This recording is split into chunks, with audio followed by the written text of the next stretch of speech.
State Government of India. Morning students. Today we are going to see about the topic of civics lesson number 1. Where do we live now? We are living in our country, India, isn't it? Our India, how many states we have in our India? Yes, very good. We have totally 29 states and 7 union territories. Each state has separate government to control their territory, isn't it? Yes, that government is called as state government. Yes, in our class we will see about the detailed structure of the state government. Yes, students, let me enter into the class now. First, introduction. What is that? Introduction of a government. So you must move into the state government directly. You should know what is government. What is government? A government is a group of people. What is that? Group of people that have the power to rule in a territory according to the administrative law. So group of people, that is, we can say the president, MLA, MPs, they are called as a group of people. They have the power to rule over a territory. Here territory we can consider any country or a state of a particular country. So as per the law, they can able to rule the particular country or a state. That is called as government. Government is a group of people. They have the power to rule a particular country. So our government has divided into two power. One is that the government power have divided into two power. One is central government. Another one is state government. Separate power for the each state. That is called as state government. Central government have the structure of parliament. In this parliament only they will discuss about the whole India's welfare and their problems to solve. So parliament has two houses. One is Lok Sabha, another one is Rajya Sabha. At the next side, state government also has the state legislature to discuss about the state matters and to solve the problem of a state. So the state legislature also has two houses. One is state legislative assembly, another one is state legislative council. This side in a parliament we have seen, Lok Sabha. This is called as lower house of the parliament, and Rajya Sabha, this is called as the upper house of the parliament. In the same way, in a state legislature, state legislative assembly is called as the lower house of the state legislature, and legislative council is called as upper house of the state legislature. Next, we will see about the each government separately in detailed manner. As I said you already, power is divided into two sets of government. One is central government, another one is state government. So the combination of central government and state government, they have controlled a particular country. That is called as federal government. So we have two sets of government. One is central government and state government. They have the power each. So to control the particular territory. We have totally 29 states. How many states? 29 states and 7 union territories in our India. Our Delhi is also a capital union territory. So totally we have 29 states and 7 union territories. So this is whole our India. First we will see about the parliamentary system of the central government. Our India has a parliamentary democratic republic system. What is that? Our India is a parliamentary democratic republic system. That is, all the power of a particular our India is decided by the people. That is called as parliamentary democratic republic. Here, president is a head of the Indian Union. Who is the head of the Indian Union? President. The president is the head of the Indian Union, where The Prime Minister and other ministers are responsible for the smooth running of our government. So these people are totally responsible for the central government parliamentary system. So once again we recall, India is a parliamentary democratic republic where president is the head of the Indian Union and the Prime Minister and other ministers are responsible for the smooth running of the government. First, we will see about the state government. State government is a separate government for the all the states of a particular country. So, separate government for all the states, that is called a state government. In a state government, chief minister and other ministers are responsible for the constitution of state government. So they constitute the state as per the administrative law. So chief minister and other ministers are responsible for the state government. Here, both central and state government work together according to the Constitution of India for the whole country's welfare. So, let me see about the state government's important ministers and their responsible. LA. The expansion is Member of Legislative Assembly. With this name, its expansion itself, you know that who is this. Actually, he is a one of the member of Legislative Assembly. They called as MLA. Who appoints MLA? No, nobody appoints MLA. Actually, MLA is elected by the people through the general election. Okay. So, in this election time, political parties played a vital role. In last class, we have seen, no, what is political parties? Yes. So, the political parties will play a vital role in the election. How do they play a vital role? Entire state is divided into several constituencies. For example, our Tamil Nadu.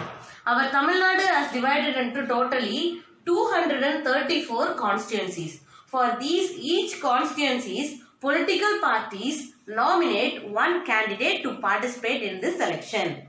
This election conduct and monitored by the Election Commission of India. So, the total responsible of election will taken by the Election Commission of India.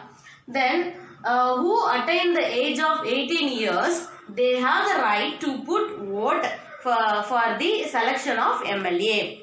So, which person got the majority vote from the people? That is, more number of vote declared as elected as a MLA. So, in 234 constituencies, who got the majority seat? Okay, so they are considered as a MLA. So, the majority party will form the government. That is, they called as a ruling party. That is, in 234, if they got more half of the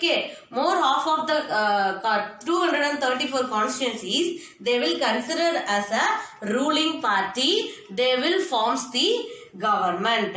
The leader of the majority party become the chief minister of a state. The chief minister will be appointed by the governor. Who appoint the chief minister? Governor. The governor will appoint the chief minister. The second position, many parties will participate in a state, no? The first position party will become the ruling party. The second position party will consider as a opposition party. They always monitor the ruling party and they will criticize their policies and their concept. If they do any wrong, taken any wrong decision, immediately they will intimate them for the ruling party. So, the MLA, that is Member of Legislative Assembly, actually elected by the people in the 234 constituencies. How many constituencies in Tamil Nadu? 234 constituencies. Who is responsible for the election? Election Commission of India. Okay, if you want to participate as a MLA candidate, what is the actually qualification? You should attain the age of 25 years. You should complete the 25 years and you must be a citizen of India. If you have these qualifications, you are eligible to participate in the MLA election. Okay. The governor. The governor is the overall head of the state. Overall head of the Indian Union is President of India. Overall head of the state is governor. The governor appointed by the President of India. Okay, who appoint the governor? Governor is appointed by the President of India. If you want to become a governor, you should have the following qualifications. What are the qualifications you should have? First one is, you must be a citizen of India. Okay, the first main qualification is, you should be a citizen of India. And second one is your age. You should have completed 35 years of age. That is, your age must be above 35 years. And next one is, you should have sound-minded and should not hold any public profit, any public office or profit. That is, you should not get any, you should not have any government positions. Okay, and a profit. So these are all the qualifications to become a governor of a state. So first one is, you should be a citizen of India. Second, your age must be above 35 years. And next one is, you should be in normal condition physically and mentally. And you should not hold any public office or a profit. So if you have these all the qualification, you will become a governor of a state. And next one is functions. There are a lot of enormous functions of the governor. So compared to the chief minister and other ministers, a governor has the enormous power on the state executive. So first one is, all the administration is carried out in his name. So the functions of a particular state, everything is taken over with the name of the governor. That is, after getting approval from the governor only, it will be passed. Okay. Next one is, he will be act as a chancellor of the government universities of a state. So what if there is any government universities in a state, he will become a chancellor of that university. And next one, important one is, all bills become law after his assent. That is, if any state want to pass a new law, they will take the request request to the governor. That is called as bills. Then after the signature and approval of the governor only, it become passed as a law. So before it just a request, that is called as bill. After governor accept and approved this bill, it will become announced as a law. And next one is, he appoints the important officials, and you know that our chief minister also appointed by the governor only. Other officials of the state will be appointed by the governor only. So for example, advocate general of a state, state election commissioner, these people and all, everyone appointed by our governor. So these are all the important functions of the governor. So with this, we come to know that governor has some equal power to the President of India. Okay. Next, we will move on to the next official. Next, chief minister. In the last topic, we have seen governor, isn't it? So governor actually the nominal head of the state, but chief minister is the real head of the state. Chief minister is a leader of majority party. That is, if which majority party got the more than half of the vote in the election, that leader will be selected as a chief minister of a state. So chief minister is considered as a real head of the state. If you want to become a chief minister, you should have the following qualifications. First qualification is, you must be a citizen of India. And next one is, your age should be completed 25 years. If you want to become an MLA, your age should be above 25 years. If you want to become an MLC, that is Member of Legislative Council, that is the State Legislative Council's upper house. Okay, it is the upper house member. If you want to become a member of upper house, your age must be above 30 years. In a governor, we have seen some functions, right? The same way, here we have the function of the chief minister. First, he allocates the portfolios to the ministers. Portfolio, here portfolio indicate about the departments. What are the departments for the ministers? So, he only allocates the departments to the ministers. And next one is, he formulates the programs and policies for the welfare of the people. He only framed all the programs and policies.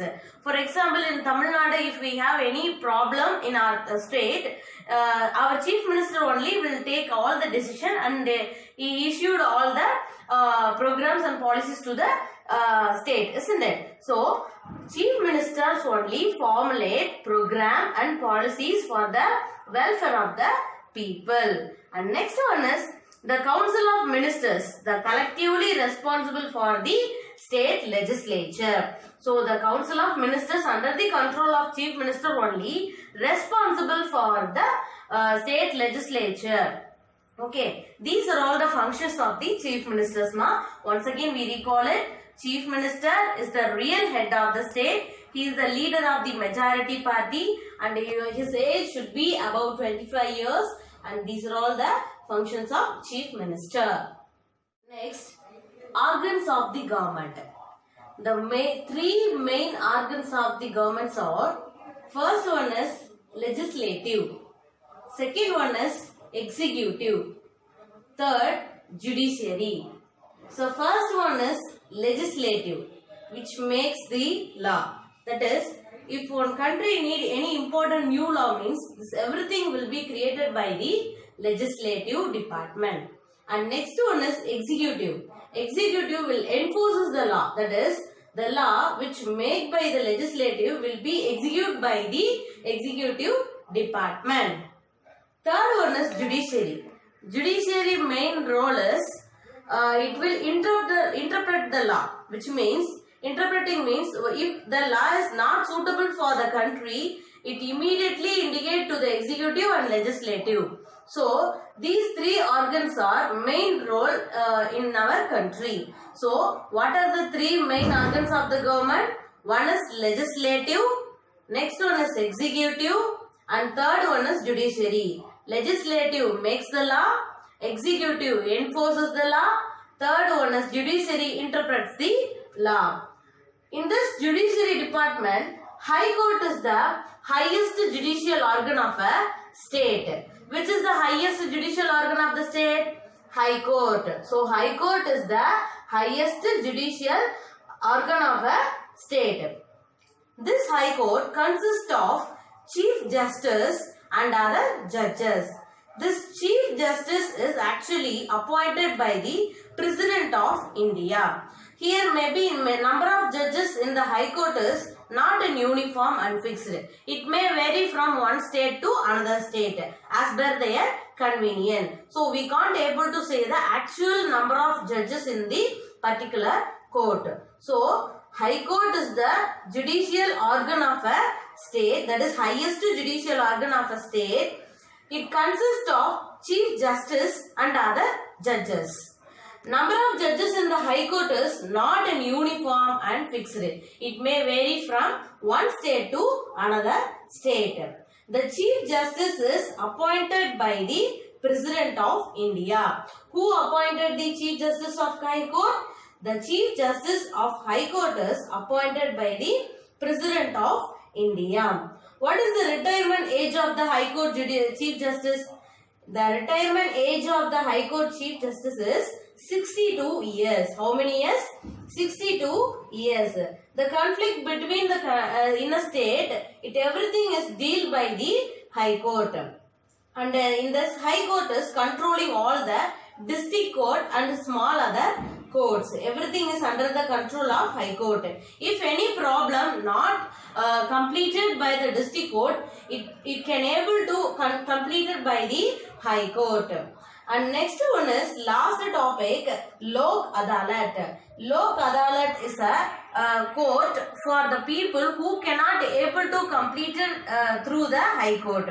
It automatically comes under the Lok Adalat. In Lok Adalat, people can explain their cases by themselves and they can able to act like a lawyer. This also consists of retired judges as a lawyer in this Lok Adalat. Lok Adalat is established by the government of India to settle dispute. Dispute means problems. To settle disputes through the compromise. That is, they compromise themselves. If they won't make any other problem in that. So, if any problem, they will make the compromise, through the compromise, they will solve all the problem. But we cannot able to appeal this judgment to the other courts. Okay, this is only one drawback here. So, Lok Adalat is established by Government of India to settle dispute through the compromise. In this court, retired judges act like a lawyer. Lok indicate means people. So, people's court, that is called as Lok Adalat. So, with these three organs we have completed. So, in this lesson we have learned about the state government and its types and who are all the members here and what are the three organs. Everything we have seen in this lesson. I hope you all have understood this concept. Okay students, thank you so much.